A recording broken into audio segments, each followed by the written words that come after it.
In 1857, a Mormon bishop named Philip Klingensmith took part in the Mountain Meadows Massacre, a brutal, coordinated attack that left 120 men, women, and children dead. Historical records pore over the details of this event. They trace the evasions, the cover-ups, and the ultimate confessions of the men who pulled the triggers, while leaving a massive blind spot for the dependents they left behind. But when powerful men commit massive atrocities, who actually absorbs the immediate, undocumented consequences of those terrible actions? We can find an answer by looking at the life of Betsy Cattle Klingensmith, one of Philip's plural wives. To measure the true, lasting cost of the frontier's darkest moments, we have to shift our focus away from the perpetrators and look squarely at the women who were forced to survive the fallout. Betsy was an English orphan who sailed out of Liverpool for Utah as a teenager. She stepped onto the American frontier with nothing but her faith and a single small trunk. She and her sisters arrived with a highly specialized industrial skill.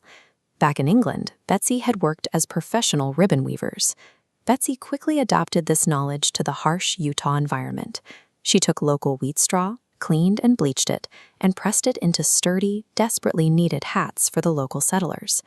As a plural wife living at the old fort, she spent most of her time managing the home and raising children entirely on her own, while Philip traveled extensively for church and civic duties. The rapid expansion of the American frontier relied entirely on this kind of uncredited, highly specialized labor provided by immigrant women.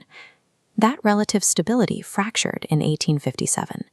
The moment Philip participated in the massacre, his actions instantly tainted his family's standing in the community. Facing federal pursuit for mass murder, Philip went into hiding. He effectively abandoned his wives, forcing them to fend for themselves while he stayed on the run. Without a partner to share the burden, Betsy was hit by compounding environmental disasters. In 1862, a massive flood wiped out their hard-earned property and destroyed years of progress. The resulting poverty was severe.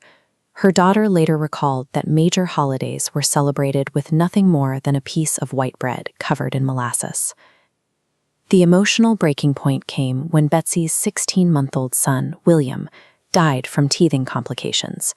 She endured this loss largely in isolation, and according to her family, she never recovered from the grief. Philip's crime didn't end at the meadow. It triggered a slow-motion catastrophe that systematically dismantled the foundation of his own family. The final abandonment came years later. Philip publicly confessed his role in the killings, was entirely ostracized by the community, and fled permanently to a remote ranch. Exhausted by extreme poverty and broken by grief, Betsy's health gave out entirely. She died at the age of 34, leaving her children orphaned. Philip's response to his wife's death was a letter signed under an alias, P.K. Smith. He promised to pay her burial expenses and fetch the children, but he never followed through. As a direct result of these empty promises, the Klingensmith children were permanently scattered, sent off to live with various relatives across the region. Looking back, there is a sharp contrast between how the past is remembered and how it was actually lived. Betsy's daughter claimed she endured without complaining, yet the record shows a reality of compounding, brutal traumas. The image of the silent, stoic pioneer woman is a sanitized myth that masks profound suffering.